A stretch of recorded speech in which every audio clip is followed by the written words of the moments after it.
Biden is pretending that the election has been certified and that all legal challenges have been resolved. He isn't committed to addressing voting irregularities or restoring faith in our elections, but he is committed to restoring the world's faith in America as essentially a blank check. I'm letting them know that America's back. We're going to be back in the game. It's not American alone. Number one, I've had the opportunity to speak with now 6 world leaders.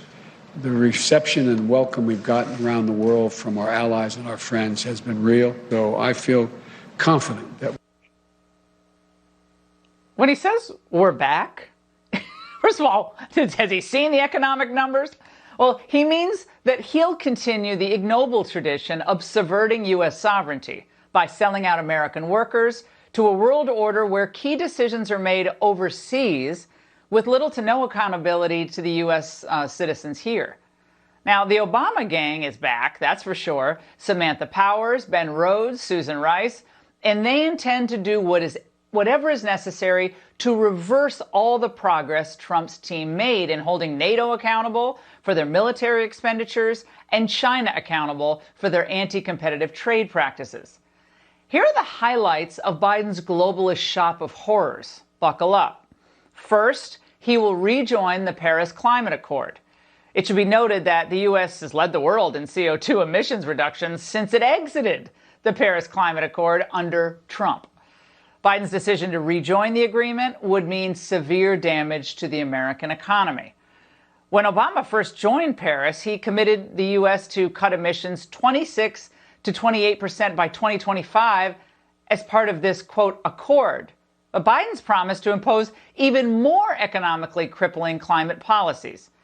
Meanwhile, China would continue to get sweetheart exemptions. In fact, the CCP spent the 4 years since it joined the accord building more than 300 coal plants around the world.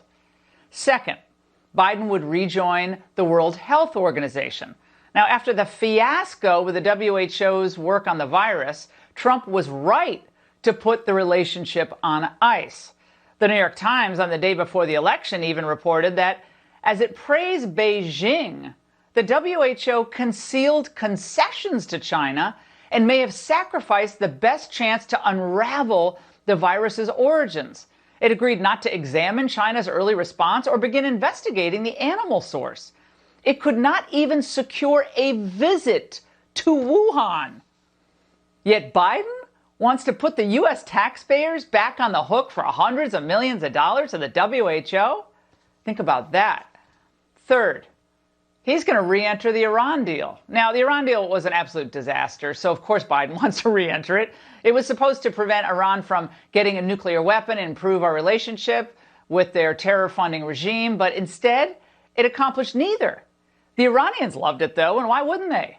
We literally flew them planes loaded with cash, which they, in all likelihood, used to fund more terrorism. Fourth, Biden is also threatening to lift Trump's travel bans from jihadi hotspots around the world. So we'll not only send the mullahs more spending money, but we're going to let their agents into our cities, allowing NATO to keep ripping us off. Now, are they now off the hook, or will Biden just refund all the member countries the $130 billion Trump got them to pony up? My friends, Europe loves a compliant United States, so of course they love Clinton and Obama. Except for Thatcher and John Paul II, Europe didn't like Reagan because he didn't take orders from them. They've pretty much hated every Republican president for the past 50 years or so?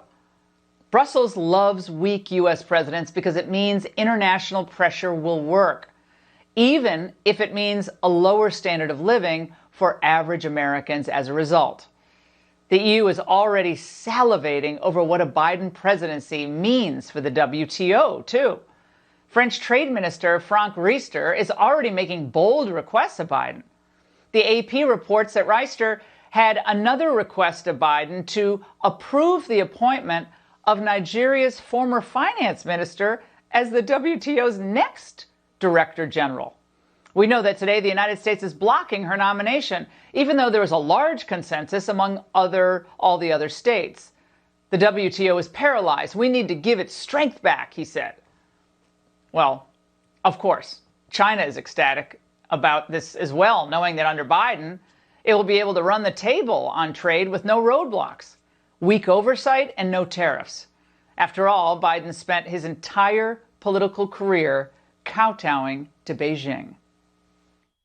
A lot of people think that allowing China into the World Trade Organization, which you supported, extending most favored nation status to China, which you supported, allowed China to take advantage of the United States. You think in retrospect that you were naive about China? No. Here's the thing. In the context of that, we want China to grow. Well, Biden will be a weak president because he'll apologize for America. Our racism, our Second Amendment, our gas-guzzling vehicles, our violence. Is that what America thought it was getting by voting for him? Most probably didn't think much about foreign policy at all, which is unfortunate. In Trump, we have a president who will always put America's interests first, period. But Biden, like Obama before him, is embarrassed by the very idea of American exceptionalism. Remember, if you think America is systemically racist, how can America be exceptional? Answer, it can't. This lurch backward for America remains, it is once again how important these Georgia Senate races are. We need the ability to hold hearings on all the globalist nonsense that they're going to be pulling, and where possible, threaten to gum up the funding of it. And just for the record, despite the president-elect backdrop and media shout-outs, the final state tallies are not yet in, and President Trump has yet to concede anything. What do you say to the Americans that are anxious over the fact that President Trump has yet to concede and what that might mean for the country? Well, I just think it's an embarrassment, quite frankly. How do you expect to work with Republicans if they won't even acknowledge you as president-elect? They will.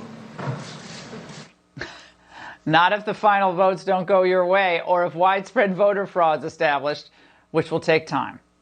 And Team Biden's presidential posturing and daily COVID briefings won't do anything to hasten that timeline.